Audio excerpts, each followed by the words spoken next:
Today is Tuesday, April 16th, and this is the ADM Investor Services Weekly Market Kickoff. Please note that the views and opinions expressed here today are solely those of our guests and should not be construed as the views or opinions of ADM Investor Services or Archer Daniels Midland Company. Today's guests are Steve Freed, Vice President of Grain Research at ADM Investor Services, and Alan Bush, ADMIS Senior Financial Economist. Steve, let's start with the grains this morning. What's the latest on the U.S. and China trade deal? A week and a half ago, we had a deal. It was going to be China was going to agree to buy large quantities of U.S. ag goods over the next 6 years.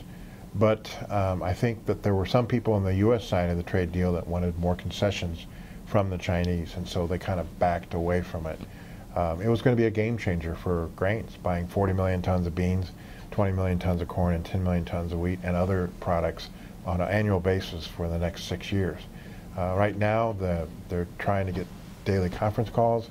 They're trying to have one more face-to-face meeting to try to come up with a deal. There is some speculation that once the Mueller report is released on Thursday, that they may actually be forced in to do a deal to get something positive in response to that.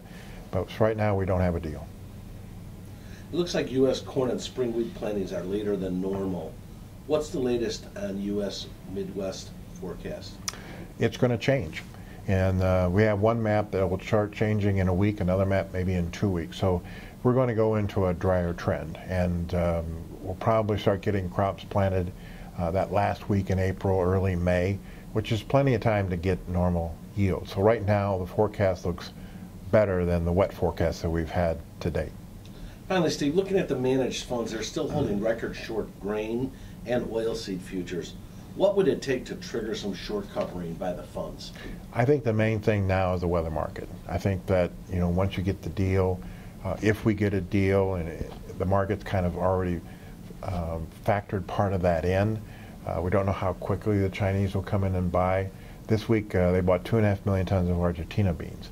So, I mean, there is the need for them to be buying things. We are told that they would buy corn immediately from the United States if there's a deal, because they could use the corn in making ethanol. But right now, I think the number one thing would be a weather market.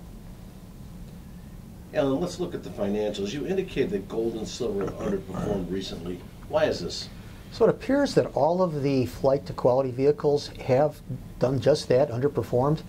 So it's not just the gold and silver, it would also be the interest rate futures markets, flight to quality longs being liquidated there, the so-called safe haven currencies such as the yen and the Swiss franc, also lower, and also the dollar index now seems like it's topped off a little bit.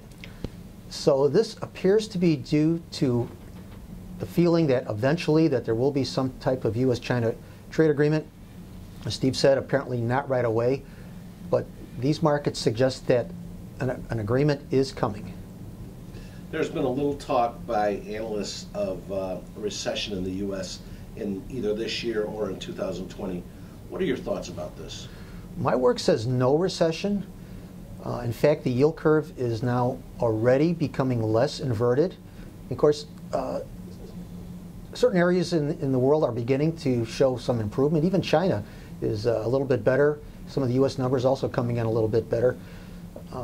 Also, the Atlanta Fed is now saying that first quarter GDP will be at 2.3% growth. So I see no recession this year or next year. Alan, you've said previously that an inverted yield curve doesn't always signal a recession.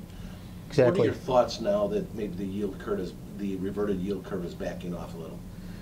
Well, the fact that the yield curve is less inverted now from where it was suggests a trade deal is coming, or at least analysts believe that one is likely to take place.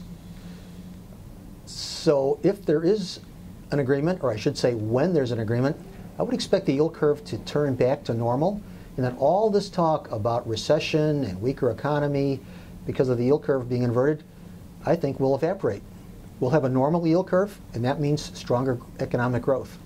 Finally, Alan, analysts expect S&P 500 companies to post a year-to-year decline in profits, which would mark their first annual decline in earnings since 2016. Right. Why are the major stocks index futures closing in on historical highs despite this expectation? Well, I feel that traders are clearly looking past the likely first quarter weak earnings numbers, probably toward easier credit from the major central banks.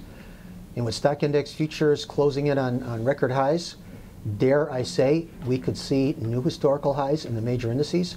In fact, I'm just going to say just that. There's a lot left, price-wise and time-wise, for stock index futures to advance. Thank you both. Remember, the views and opinions expressed today on this video are solely those of our guests and should not be construed as the views or opinions of ADM Investor Services or Archer Daniels Midland Company. If you'd like more information about our brokerage services, would like to speak to one of our experts about managing your risks, or would like to open a trading account, please visit www.admis.com.